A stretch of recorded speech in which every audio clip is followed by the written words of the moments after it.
Hi everyone, this is Tom Dove from the Ashby Chess Club. Today I want to take you through a game that was played the other night.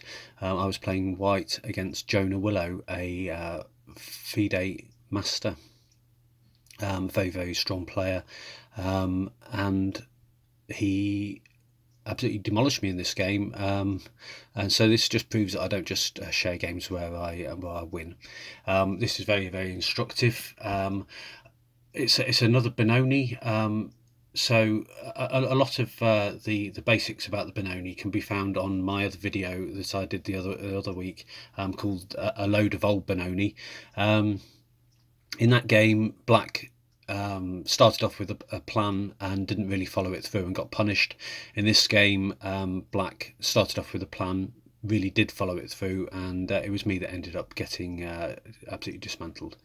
So I played d4, knight to f6, a very flexible move, c4, and then c5, entering into this Benoni. I don't want to get too bogged down in what's the best move here. You can have a look at my other video for that information. Just suffice to say d5 is probably the strongest move available here. Then e6 hitting the pawn, knight c3 protecting it. Take, and then just preventing my pawn moving any further. I bolster that pawn and take some more squares in the centre with e4, so I've got a nice centre now, and I want to maintain that. Jonah is going to just fianchetto his bishop and take advantage of this lovely diagonal that's available to him now, and I enter into this variation, which is called the Taimanov variation, and the idea is quite simple. I'm going to really try and crash through in the centre or hit out at the castle position with maybe f5. So that's my plan, and I think I did stay true to that plan all the way through. It's just that Jonah is a far stronger player, and just kept his head, was very calm, and yeah, he obliterated me in the end. So on this, so he's got a really nice diagonal for his bishop. I throw in this bishop check, and the idea behind it is it's quite a disruptive check, or should be quite a disruptive check. Good place for my bishop to be developed too. Now there's plenty of ways he can deal with this check.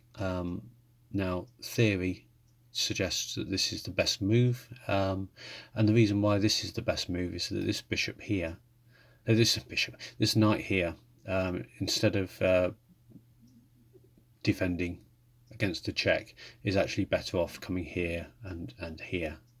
The knight coming here opens up the bishop, so it's got a few things going for it, this move.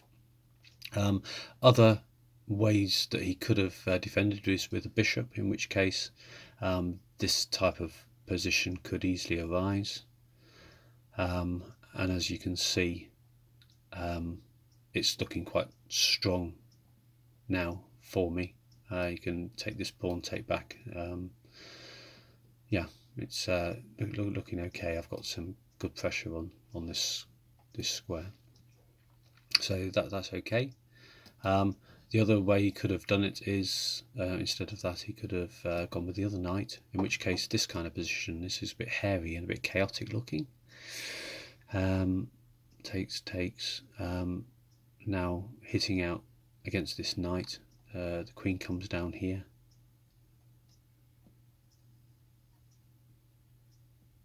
and now this looks very double-edged, taking this knight here. Yeah, it's scary, I think, for both black and white. But in the game, Jonah played what theory suggests is the strongest move, and I played a4. So what's the point of a4 here? Well, if I'd have just gone, instead of playing a4, if I'd have just gone with developing knight to f3, well, Jonah could have just played this move, driven my bishop back, and then started either castle or start this pawn storm immediately. So I didn't really want that. So this a4 move just will prevent b5 ever happening. Or should prevent b5 ever happening, or at least make it much more difficult. So now Jonah, instead of just moving his queen here to attack my centre, he actually plays queen to h4 and it just, again, a little disrupting move. He wants to just open up some weaknesses in my position. I feel obliged. I've got to play g3. I could move my king. I've moved g3 here, and he just dropped his queen back to e7. I make ready to castle. He does likewise. b6 here. Now, because of the weaknesses that Jonah's created in my light squares, I want really my bishop to come back here and here. So I start taking steps to do that. I move my rook here, protecting my pawn, and just shadowing his queen here with some potential nasties that he's got to look out for. He moves here. I don't know whether this would have been a decent move for me. Perhaps it would have been, but I didn't really entertain that move because I wanted to drop my bishop back here and have it here. So I did move my bishop back, and Jonah just dropped his knight into this lovely little square. It's a nice little outpost, and I develop my bishop, and Jonah brings his bishop out here. Now I don't really have much option other than to take here. If I move my bishop back to where I wanted it to be, well, he's just going to murder me on the light squares with this bishop. So I took, and Jonah took back. Yeah,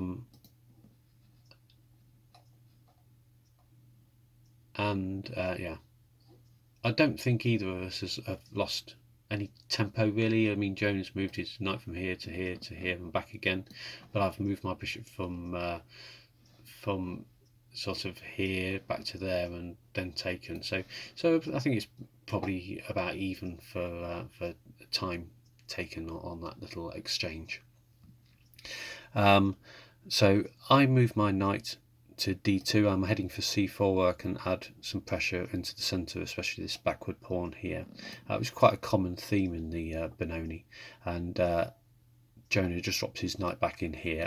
Now you can see, especially with my light squared bishop gone, that he's just dominating some vital light squares, and there's nothing I can do really about this knight. Now that this square is very weak, now that this pawn is missing. I could have just kicked the knight out if I hadn't, but it's 6 and 2 3s. If I hadn't moved a4, I'd have been getting steamrolled by these pawns, and now I have moved a4. Well, now he's just using that weak square for a very, very powerful knight.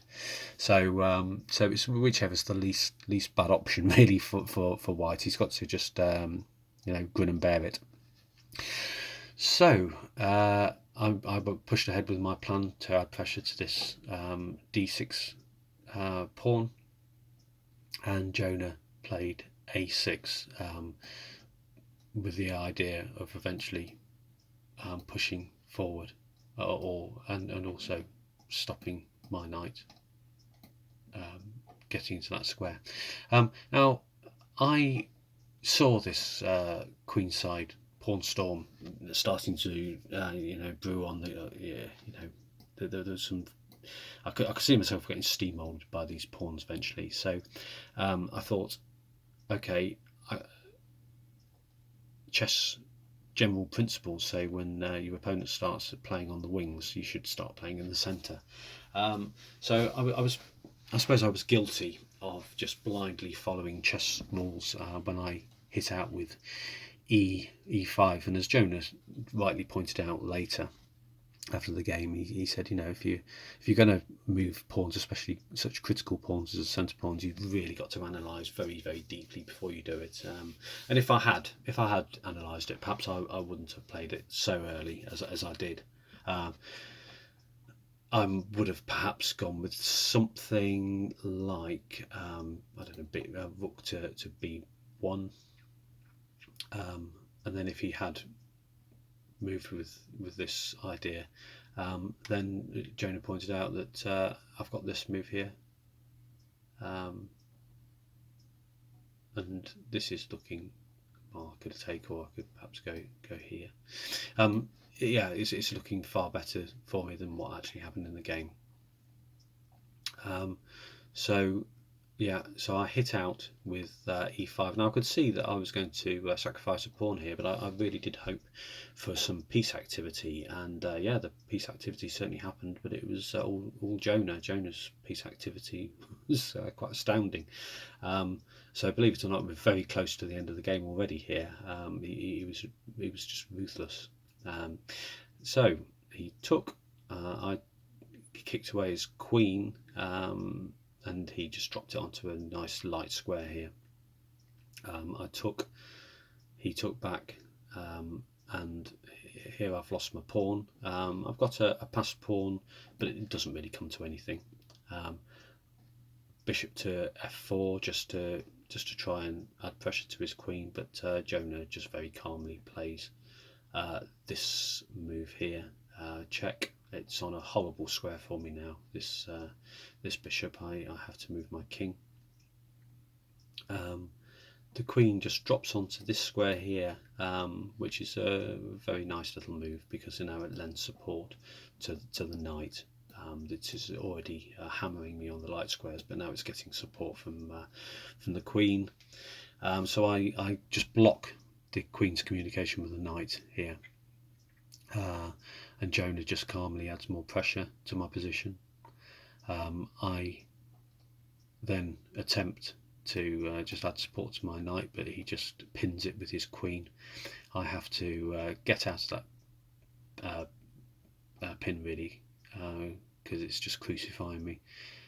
And now he hits out with f5.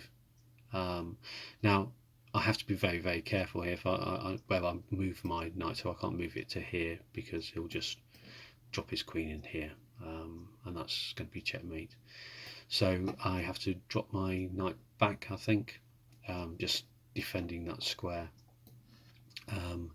But he just drops his queen onto the square here, and there's no good way I can defend my position now. This is going to happen sooner or later. And at this point I resigned. I'm in absolute tatters here, and not a very enjoyable experience, I've got to be honest. So there you go, that's the Benoni being played properly.